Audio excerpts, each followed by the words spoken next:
Mardi 28 juillet 2020, bienvenue à Derrière le comptoir. Si vous entendez quelque chose, c'est le tracteur. Mon frère qui travaille, qui est en train de transporter de la terre, qu'on finisse ça aujourd'hui. Comme ça, on peut commencer le remplissage demain, pas demain, peut-être après-demain, tant qu'on finalise tout ça. J'espère que vous avez passé une bonne journée. Il fait vraiment chaud, c'est collant. Normalement, on dirait il fait chaud, ça pue, puis on est bien.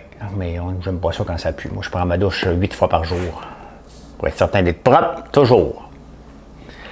Hey, aujourd'hui, on a finalisé les poulets.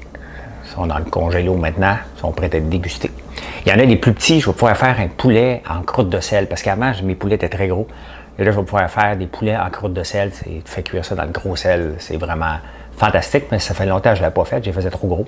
Donc, je vais faire ça, pas aujourd'hui, là. On va prendre un break du poulet. Pas tout de suite. La semaine prochaine, on va manger du poulet. Ce soir, le mardi, on reçoit Cookit, nous autres. Fait que c'est pas mal ça qu'on mange, Cookit. Si vous ne connaissez pas Cookit, allez voir. C'est une des compagnies qui a le vent dans les voiles depuis le début de la coronavirus. Il y avait déjà le vent dans les voiles. Ils ont acheté Miss Fresh. Et mon code, c'est François L40. Il y a quelqu'un qui vient de m'envoyer un message sur Facebook et il m'envoie le lien d'une compagnie, puis je regarde. Et qu'est-ce que la compagnie fait? La barbe à papa, du popcorn et des meringues. Tu sais, à un moment donné, moi, ça ne me dérange pas pantoute. D'ailleurs, cette année, depuis que je parle beaucoup de barbe à papa, il y en avait beaucoup de la barbe à papa à l'érable cette année dans tous les rayons qui n'étaient pas toute la mienne. C'est bien correct, ça veut dire qu'il y a un marché. Si tu ne fais pas copier, c'est qu'il y a un marché. Mais quand une compagnie fait exactement la même chose, la même affaire, tu sais, à un moment donné, il faut avoir l'imagination un peu, là. Mais bon, c'est vous qui choisissez. T'sais. Vous la trouvez, vous pouvez le prendre son popcorn, mais c'est marqué caramel à l'érable. Donc déjà là, ça me dit qu'il y a du glucose là-dedans, que c'est pas du vrai sirop d'érable. J'ai mis au défi de faire un vrai popcorn au sirop d'érable. Mais ça ne me dérange pas pantoute. Si je m'arrêtais à ceux qui me copiaient, je serais tout le temps en train de chialer. Et ça veut dire qu'on est sur quelque chose. Et c'est vous qui choisissez. Vous pouvez comparer, puis vous choisissez lequel que vous aimez mieux si vous le voyez, tout simplement. Voilà, se faire copier, c'est normalement un bon signe. Il y a quelqu'un ce matin qui me fait remarquer, qui m'a posé une question. Combien de décisions que je prends par jour? Hein? Vous êtes-vous déjà posé ça comme question? Combien de décisions qu'on peut prendre dans une journée? Il y a des fois des petites décisions. Oh, il faut que j'aille acheter du papier de toilette. Ça, c'est pas la grande décision du siècle. C'est prendre. Tu es obligé. Mais en affaires, on prend des décisions à tous les jours. Qu'est-ce que je dois faire? Est-ce que je dois embaucher? Est-ce que je dois retourner quelqu'un? Est-ce que je dois continuer à prendre l'expansion? Est-ce que je dois mettre un break? Est-ce que je dois faire ci? Oups, il y a quelque chose de cassé. Est-ce que j'appelle quelqu'un? J'essaie-tu de le réparer? C'est quoi mon temps? Et c'est comme ça constamment. Bon, des fois, il y a des décisions plus grandes, là. Bâtir une nouvelle cabane. Donc ça, c'est une décision qui implique des centaines de milliers de dollars. Ça, c'est une grosse décision. Et c'est un risque qui vient avec. Mais je me suis jamais arrêté combien de décisions que je prenais par jour. Mais c'est certain qu'un entrepreneur et un employé, ben le nombre de décisions qu'ils prennent dans une journée n'est pas le même. C'est évident.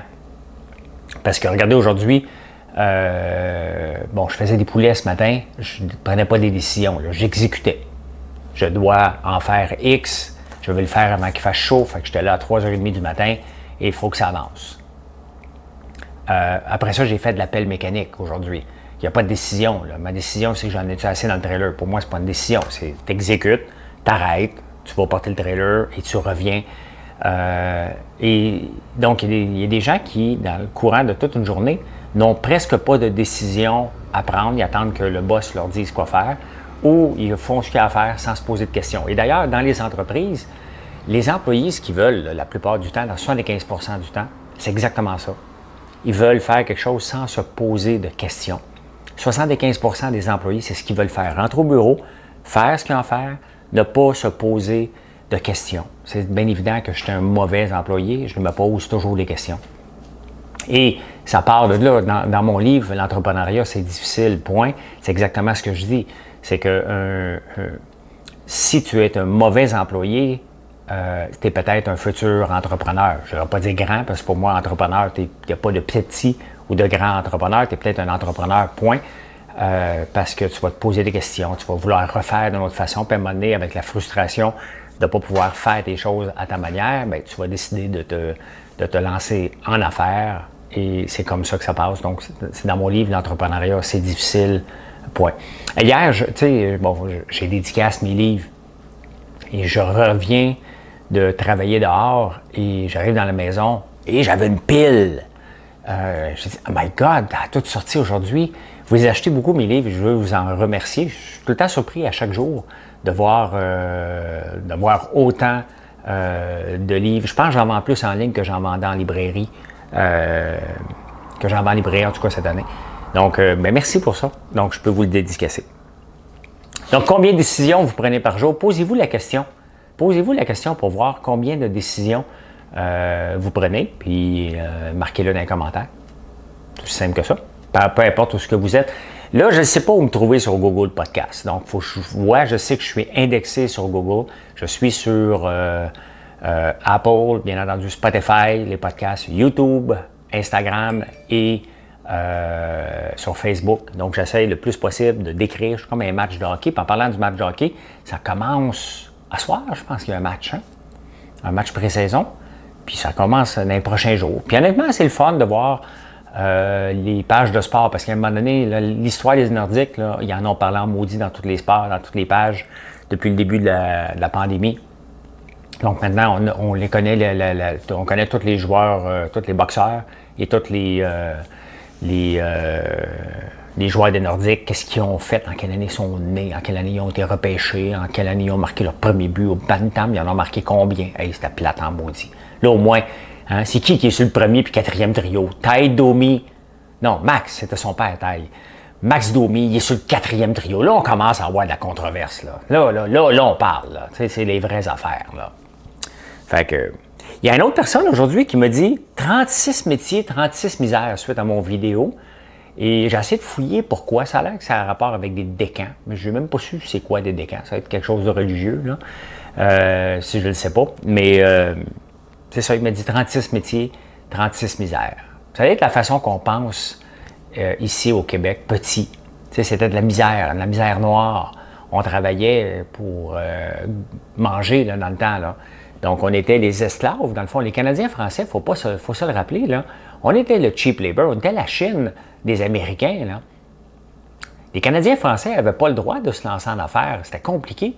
Quand un Desjardins là, ou un Bombardier émergeait du groupe, là, c'était un exploit. Moi, ce qui m'a fait le plus réfléchir à me lancer en affaires, c'est une émission qui s'appelle Le Grand Remous. C'est pas l'Œil du Dragon. Les plus jeunes, bien entendu, peut-être c'est l'Œil du Dragon qui les a poussés à avoir une idée d'affaires. Moi, c'était Le Grand Remous. Un Canadien français qui rachète l'usine de plastique d'un anglophone et qui perce. Moi, ça me faisait rêver en maudit. C'était Normand D'Amour, je pense, qui jouait là-dedans. Mais c'est vrai, il ne faut pas oublier que les Canadiens français, on était exploités. C'est pour ça qu'on est encore un des provinces qui a le plus de syndicats, tout simplement. Parce qu'on était exploités, puis les syndicats, quand ils sont arrivés au monde, ils ont dit on va arrêter l'exploitation. Puis en 2020, ils parlent encore de l'exploitation. 50 ans plus tard. 70 ans plus tard. Hein? Maudit entrepreneur d'exploiteur. Hein? Faire rentrer les syndicats, tu vois, il va arrêter de t'exploiter. Bon, on va se le dire, là. Un entrepreneur qui décide d'exploiter ses employés, là, quand même qu'il y a un syndicat, là, s'il ne sait pas traiter ses employés, quand même qu'il y a un syndicat, il ne saura pas plus les traiter. Dites-vous pour ça, là. OK? Changez de job à la place, là, de travailler pour quelqu'un comme ça. Vous allez avoir pas mal plus de plaisir que penser que le syndicat va vous donner plus d'argent. Ça ne marche pas comme ça. Normalement, vous allez en donner juste un petit peu plus au syndicat, puis il va vous en rester moins dans les poches. Hey! Grande journée aujourd'hui. Très, très grande journée. Notre première vente sur Amazon.com aux États-Unis. Il y a quelqu'un qui a commandé aujourd'hui un pot de barbe à papa qui provient du Québec. Il est aux États-Unis. Je ne sais pas où, je ne sais pas comment aller voir sur Amazon. Peut-être Marilyn le sait. Ça vient de où nos ventes, je ne le sais pas. Mais on a une première vente aujourd'hui, enfin. Ça prend du temps à s'établir. Il faut falloir qu'il donne un commentaire, puis là, ça va partir. Sur Amazon.ca, nos ventes vont super bien. Donc, on vient de rentrer, on vient d'envoyer aujourd'hui les meringues. Ils ne sont pas là. Commandez-les pas aujourd'hui, commandez-les encore de moi. Ça va être plus simple. ou aller dans un magasin, dans toutes les Maxi. En passant, vous me demandez quand est-ce que Maxi telle place. Tous les Maxi sont faits depuis vendredi passé. Toute la gang. Donc, vous pouvez aller dans un Maxi, ils ont nos produits. S'il en manque, ben dites-moi-le, on va pouvoir les contacter. Mais dites-vous que tous les Maxi, sans exception, ont nos meringues, nos produits au complet. Aujourd'hui, Bruce est venu aussi avec un ingénieur, Christian. On a retesté la machine à meringue, on a fait des ajustements. Bon, c'est pas encore tout à fait à mon goût, mais on est sur une bonne, dans une bonne direction et ça va aller vite, en maudit les faire. Il faut juste que la machine soit un peu plus fine-tunée, mais on approche de ce qu'elle devrait faire. Elle ne le fait pas encore. C'est pas encore à mon goût parce que c'est encore complexe. Il y a encore de l'intervention humaine et le but, c'est qu'il n'y ait pas d'intervention humaine le moins possible. Donc, il y a encore du travail à faire. Ça s'en vient, on est dans la bonne direction. Mais bon, on ne peut pas créer victoire tout de suite. Le chemin du succès est parsemé d'embûches. Mais quand on va le faire, vous allez voir que ça va rouler en maudit. Les meringues, ça va être intéressant. Et à la bourse aujourd'hui, très intéressant, Kodak. Et j'en ai parlé même dans mon livre, dans mon premier livre que j'ai écrit en 2014. Kodak. Quoi ne pas faire comme entreprise si vous voulez survivre à long terme, c'est d'innover, de se renouveler constamment. Et Kodak avait raté ça parce qu'eux, ils faisaient de l'argent avec le papier Kodak. Ils ont refusé de voir la caméra numérique. Et pourtant, c'est eux qui l'avaient inventé. Ils se sont fait mettre de côté en 2 temps, 3 mouvements. Dès que la caméra numérique a pris le dessus, on a arrêté d'acheter du papier et tout a tombé pour Kodak. En 2012, ils ont mis les 2 genoux à terre, ils ont déclaré faillite. Puis, ils vivotaient depuis ce temps-là en faisant des choses, du papier et surtout des affaires pour les industries, parce qu'il y avait une technologie quand même. Puis ça continuait à fonctionner, mais ça vivotait. L'action est à peu près à 2 piastres. Et aujourd'hui, ils viennent de signer un contrat avec le gouvernement américain, des affaires là, que le gouvernement normalement achète en Chine pour la pandémie, qui ont besoin ici. Et le gouvernement américain vient de leur donner 800 millions pour qu'ils se modernisent et qu'ils fassent le switch de papier Kodak. Donc, ils sont équipés pour ça. Et maintenant, ils vont faire des choses pour le gouvernement américain. L'action est passée de 2 $ à 8 $, un bon presque de 2 pièces et demie à 8 $, donc à peu près un bon de 5 $. Et c'est une bonne nouvelle parce que Kodak, ça leur a pris du temps. C'est une entreprise qui est née en 1888, donc elle avait passé toutes ces années-là sans se renouveler presque. Et ça les a mis presque par terre. Aujourd'hui, ils viennent de renaître de leur cendre et c'est toujours intéressant de voir ça. Tu sais, moi, dans l'histoire de compagnie à regarder, de 3M qui se sont toujours renouvelés. Dès que le marché changeait, ils s'adaptaient et ils étaient tout le temps en mode innovation. Et ils disent dans leur slogan aussi, c'est l'innovation. Et de Kodak qui était resté statique. Donc, les entreprises qui restent statiques, qui n'innovent pas, qui n'essayent pas de changer, de s'améliorer, d'écouter le client, bien, normalement, sont appelés à disparaître. C'est arrivé à Kodak, mais ils ont toujours existé. Malgré tout, on ne les voyait plus. Même aujourd'hui, ils viennent de renaître et bravo pour ça. Voilà. Qu'est-ce qu'il y a eu d'autre aujourd'hui? Bien, il y a le sriracha que vous demandez de plus en plus, qui rentre de plus en plus en magasin. On va l'emporter jeudi au Q4, la boutique Q4, qui semble être une très grosse boutique à Saint-Jean-sur-Richelieu. Je ne la connais pas, mais les commandes sont toujours astronomiques. Donc, on va l'emporter un peu partout aussi. Chez Bourassa, bien entendu. Puis, il y a un autre Bourassa Sainte-Agathe, va avoir nos produits aussi parce qu'on était déjà au Bourassa de la sortie 31. Donc, à tous les jours, on ouvre des points de vente supplémentaires et il ne faut pas lâcher.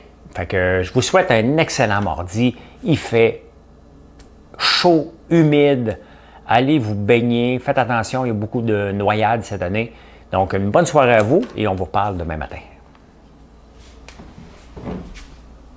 Bébé, tu sais c'est quoi la question, hein? C'était bon?